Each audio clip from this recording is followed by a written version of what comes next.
এই দুই ভাই এই ভিকটিমকে বিভিন্ন সময় দীর্ঘদিন যাবত উত্তপ্ত করে আসছে। সো উত্তপ্ত প্রেক্ষিতে দুই ভাইয়ের মধ্যে দ্বন্দ্বের সৃষ্টি হয়। সে প্রেক্ষিতে বিগত 2 মাস পূর্বে তাদের মধ্যে একটা পারিবারিক বা গ্রাম্য পর্যায়ে একটা সালিশ হয়। সেই সালিশে এই ফজর আলী ছিল বড় ভাই এবং শাহপরান ছোট ভাই।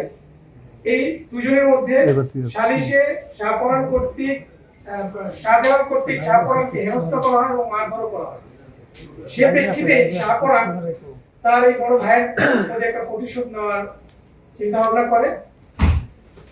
এই ঘটনা যেদিন ঘটে তার 15 দিন পূর্বে ভিকটিম তার স্বামীর বাড়ি থেকে তার বাপের বাড়িতে আসে এবং এই ফজর আলী যে কিনা ধর্ষক হিসেবে অ্যারেস্টেড, সে এই ভিকটিমের মাকে সুদের বিনিময়ে 50,000 টাকা ধার দেয়।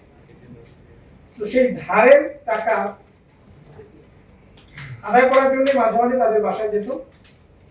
ঘটনার দিনও তেমনি এই টাকা আদায়ের সূত্র ধরেই তিনি ওই বাসায় গিয়েছিলেন রাতের বেলা এবং এইটা শাহপরান জানতো, সে প্রেক্ষিতে শাহপরান তার লোকজন সেট করে দেয় যে এরকম এই টাইমে যাবে, তোমরা যদি তাকে ধরতে চাও ধরতে পারো।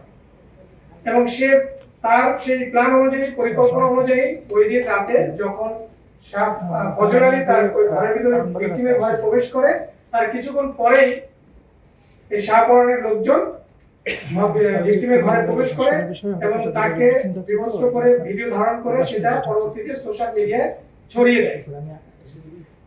পরবর্তীতে আমরা এটা জানতে পারি, জানার পরে আমাদের একটা যৌথ অভিযানিক দল গতকাল এই শাহপরানের যে রহস্যটা সেটা আমরা জানার পর তাকে আমরা গতকাল কুমিল্লা থেকে অ্যারেস্ট করা হয়।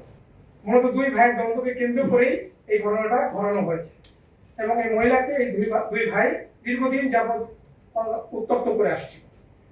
সেটাই ছিল মূলত ঘটনা। এটা ইমোর মাধ্যমে যে একজনকে এখানে আরেকজন আমরা বিশেষ স্বার্থে বলছি না, সে এখন অ্যারেস্টেড হয় না, আমরা তার বিরুদ্ধে কাজ করছি না, আমরা বলছি না, তাকে একটা মেসেজ দিয়েছি, সেই মেসেজের স্ক্রিনশটও আমাদের কাছে আছে।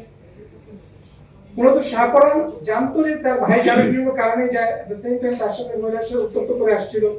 সেইভাবেই শাহপরান ফজর আলীকে এই হেনস্থা করানোর জন্য এই পরিকল্পনা 26শে জুন করে। দেখুন, অপরাধ তো অপরাধী, সে রাজনৈতিক আর নরমাল কোন কি কাজ করে সেটা নিয়ে আমরা এখানে রাজনৈতিক প্রেক্ষাপটটা নিয়ে শাহপরানের বিষয়টা যেটা করেছেন আমরা শুনেছি। ফজর আলীর বিষয়টা, শাহপরানের বিষয়টা এখন পর্যন্ত এরকমই হয় না। সে একজন নরমাল সিএনজি চালক ছিল, অটোরিকশা চালক ছিল, এরকম আমাদের কাছে তথ্য রয়েছে, বাট তার সাথে রাজনৈতিক সংশ্লিষ্টতার কোনো বিষয় আমরা পাইনি।